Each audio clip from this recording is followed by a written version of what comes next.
এই আপোষহীন মানসিকতার নাম আহলে হাদিস।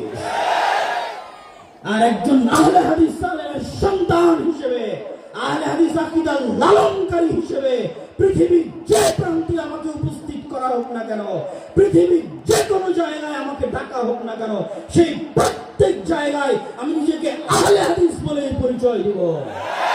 আর গর্বের সাথে বলতে চাই, যদি স্বাধীনতা রক্ষা করতে চাও আহলে হাদিসদের লাগবে আহলে হাদিসদেরকে। আমাদের একজন উপদেষ্টা, তিনি হলেন আহলে হাদিসের জামাই, আহলে হাদিসদের জামাই। যাকে বলা হলো তিনি হলেন এই আন্দোলনের মাস্টার মাইন্ড, তিনি হলেন আমাদের প্রফেসর ডক্টর মুস্তাউদ্দিন সাহেবের বড় মেয়ের জামাই মাহফুজ আলম। ছিলেন আপনারা? যে একটা সেকুলার পার্টির নেতার চাইতে, লালন মতবাদে বিশ্বাসী নেতার চাইতে একজন আহলে হাদিস রিকশা চালক, একজন আহলে হাদিস দিন মজুর, যার আকীদা সালাফি, যার বিশ্বাস সঠিক, সে বেশি ভালো, বেশি কল্যাণকর আল্লাহ সুবহানাহু ওয়া তাআলার নিকটে। আহলে হাদিসদেরকে আপোষকামী মনোভাব থেকে বের হয়ে আসতে হবে।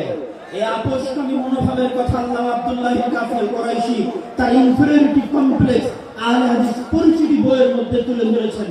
সম্মানিত উপস্থিতি, আহলে হাদিসদের আপোষহীন হতে হবে, নিজেকে নিয়ে গর্ব করতে শিখতে হবে, আহলে হাদিস জাতিকে নিয়ে গর্ব করতে শিখতে হবে।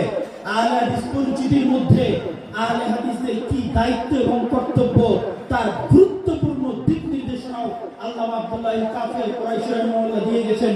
আরো গুরুত্বপূর্ণ দিক নির্দেশনা আল্লাহ ইসলাম আলাইহি জহির হাফিজাহুল্লাহ তিনি আপনাদের সামনে দিয়ে গেলেন।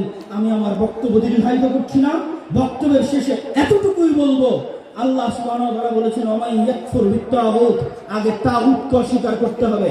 ইব্রাহিম আলাইহিস সালাতু ওয়াস সালাম বলেছেন যে ইন্না বুরাউ মিনকুম, তোমরা যেই সমস্ত শিরকের ইবাদত করো ওই সমস্ত শিরক থেকে আমি ইব্রাহিম মুক্ত। তিনি কোরআনের যেখানে ইব্রাহিম আলাইহিস সালাতু ওয়াস সালামের কথা বলবেন সেখানে ইব্রাহিম আলাইহিস সালাতু ওয়াস সালাম শিরক থেকে নিজেকে মুক্ত ঘোষণা করেছেন। আহলে হাদিসদের যদি ঈমান পরিপূর্ণ করতে হয় তাহলে আগে এই সেকুলারিজমকে, আগে এই ন্যাশনালিজমকে এবং এই ধরনের যত মতবাদ তন্ত্র মন্ত্র আছে এই সমস্ত তাগুতি মতবাদকে অস্বীকার করতে হবে প্রকাশ্যে। যেদিন প্রকাশ্যে অস্বীকার করতে পারবে সেদিন ঈমান পরিপূর্ণ হবে, তাওহীদ পরিপূর্ণ হবে। আর ইসলাম আমাকে এবং আপনাকে নিয়ে বিজয়ী হতে হবে, এই জন্য ইসলাম নয়, ইসলাম নিজেই বিজয়ী হতে পারে। আপনি সাথ দিবেন কিনা সেটা আপনার ব্যাপার। সম্মানিত উপস্থিতি, আমি আমার সংক্ষিপ্ত বুঝ অনুযায়ী যেটি বুঝেছি যে আমরা যদি ইসলামকে রাষ্ট্র ক্ষমতায় প্রতিষ্ঠিত করতে চাই তাহলে আমাদের রাষ্ট্র ক্ষমতায় প্রতিষ্ঠিত হওয়ার যোগ্য হতে হবে, যা আমার প্রত্যেক বহু বক্তব্যে আপনাদের সামনে তুলে ধরেছি। ন্যায়পরায়ণতা, ন্যায়ের আন্দোলন করতে হবে নিজের জায়গায়, নিজের পরিবারে, নিজের সমাজে, প্রত্যেক ক্ষেত্রে ন্যায়ের আন্দোলন করতে হবে।